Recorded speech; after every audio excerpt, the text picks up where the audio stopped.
حي على الفلاح.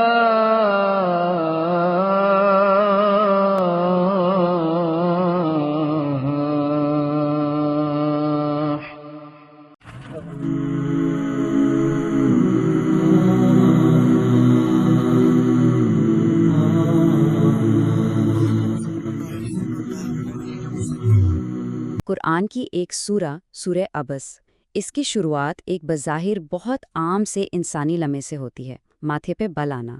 چلیں دیکھتے ہیں کہ یہ ایک چھوٹا سا واقعہ ہمیں قدر، توجہ اور ہماری ذمہ داری کے بارے میں کتنے گہرے سبق سکھاتا ہے۔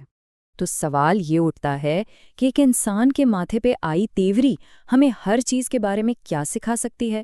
یہ سوال اصل میں ہمیں ایک غیر معمولی سفر پر لے جاتا ہے، ایک خاص واقعے سے لے کر آفاقی سچائیوں تک۔ تو چلیے شروع کرتے ہیں۔ کہانی کا آغاز ہوتا ہے ایک ملاقات سے۔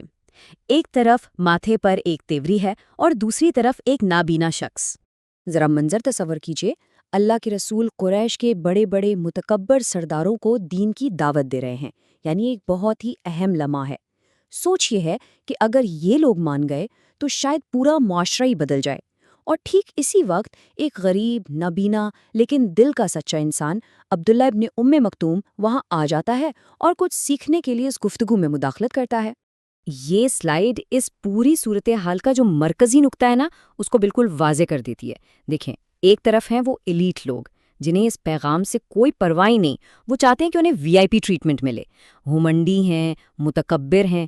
اور پھر دوسری طرف دیکھیے پرجوش سائل جو پورے شوق اور لگن سے آیا ہے، دل میں اللہ کا خوف لیے اور اپنے آپ کو بہتر بنانا چاہتا ہے۔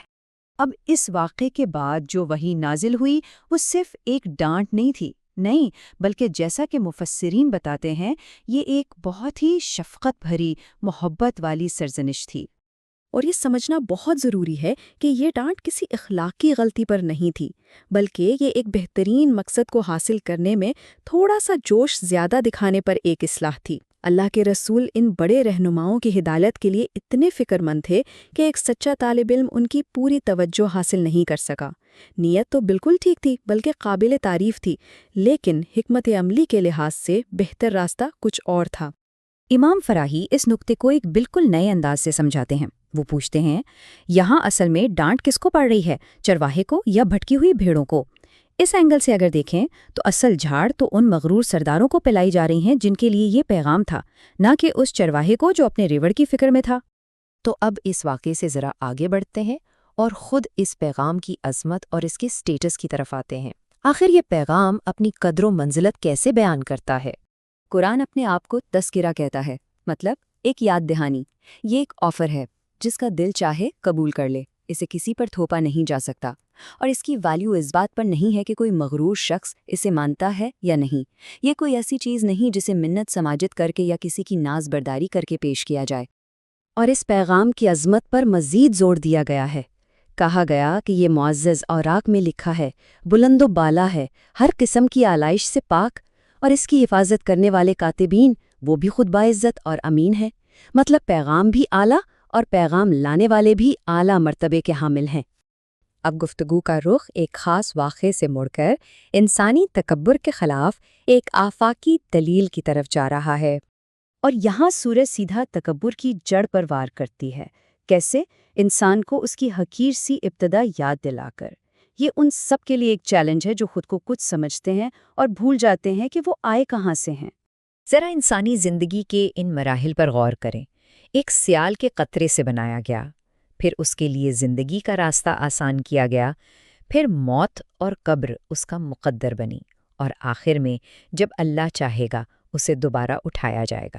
یہ جو پوری ترتیب ہے نا، یہ انسان کے غرور کو توڑنے اور خالق کی قدرت کو ماننے کے لیے کافی ہے۔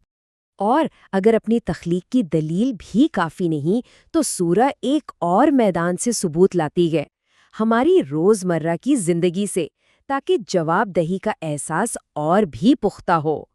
تو بنیادی بات یہ ہے کہ اگر کوئی اپنی شروعات پر غور کر کے نہیں مانتا تو اسے بس اس کھانے کو دیکھ لینا چاہیے جو اسے روز زندہ رکھتا ہے۔ یہ رزق کا پورا نظام جو ہے یہ شکر گزاری اور ذمہ داری کا تقاضا کرتا ہے۔ ذرا سوچئے اس رزق کے بارے میں جو ہمیں پالتا ہے۔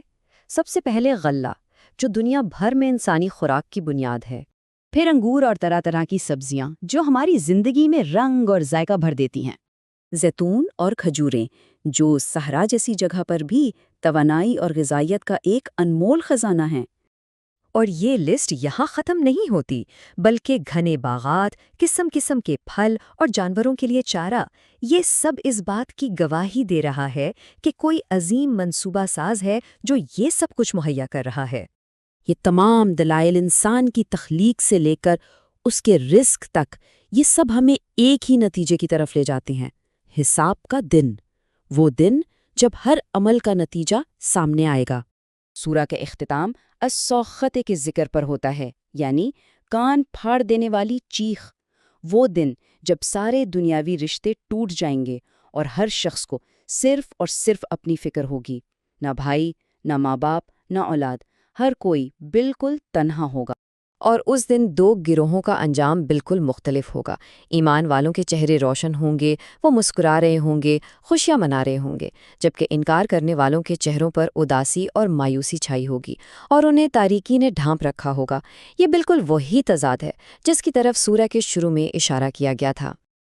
اور یہ سب کچھ ہمیں آخر میں ایک گہرے سوال پر لا کھڑا کرتا ہے، ایک ایسا سوال جو اس سورہ کے آفاقی سبق کو ہماری ذاتی زندگی سے جوڑتا ہے۔ ہم اپنی توجہ کہاں رکھتے ہیں، دنیاوی حیثیت پر یا اصلی خلوص پر؟